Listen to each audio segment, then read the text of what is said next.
यहाँ देवशयनी एकादशी की कथा को एक सुंदर कहानी के रूप में बताया गया है, ताकि आपकी वीडियो में रुचि बनी रहे और दर्शक अंत तक जुड़े रहें। क्या आप जानते हैं कि वर्ष भर में केवल एक दिन ऐसा आता है जब भगवान विष्णु 4 महीनों के लिए योग निद्रा में चले जाते हैं? क्या है इस दिन का रहस्य? क्यों इस दिन व्रत रखने से करोड़ों पुण्य फल प्राप्त होते हैं? आइए जानते हैं देवशयनी एकादशी की वो कथा जो आपके जीवन को आध्यात्मिक ऊर्जा से भर देगी। आप देख रहे हैं भक्ति की शक्ति, जहां हम आपको ले चलते हैं अध्यात्म के गहरे रहस्यों और गरुड़ पुराण के अमूल्य ज्ञान की ओर। देवशयनी एकादशी की पौराणिक कथा।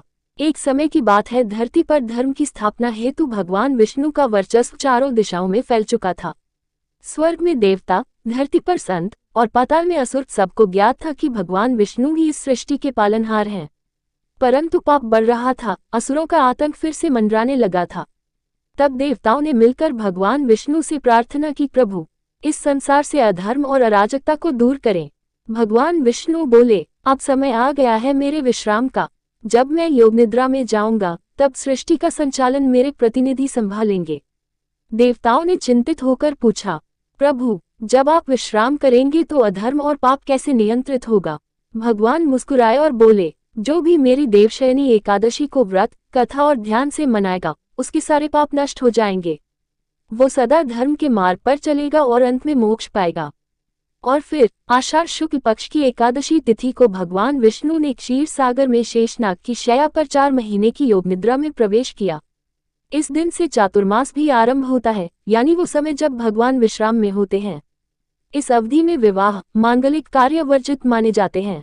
इधर पृथ्वी पर जो भी भक्त सच्चे मन से इस दिन व्रत रखता है, भगवान विष्णु का पूजन करता है, कथा सुनता है, वो अपने जन्मों के पापों से मुक्त होकर धर्म, धन और मोक्ष प्राप्त करता है। व्रत विधि संक्षेप में, प्रातःकाल स्नान करके व्रत का संकल्प लें।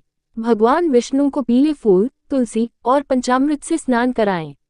विष्णु सहस्त्रनाम का पाठ करें। दिन भर फलाहार करें और रात्रि को जागरण व कीर्तन करें। अगले दिन द्वादशी को व्रत का पारण करें। ये वही एकादशी है जब भगवान विष्णु सोते हैं और देवउठनी एकादशी को जागते हैं।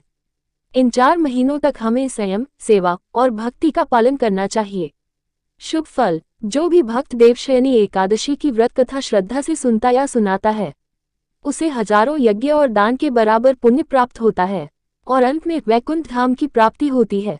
आपसे एक भावपूर्ण निवेदन, अगर आपको ये कथा ज्ञानवर्धक और मन को छू जाने वाली लगी हो तो कृपया लाइक करें ताकि ये दिव्य संदेश औरों तक भी पहुंचे।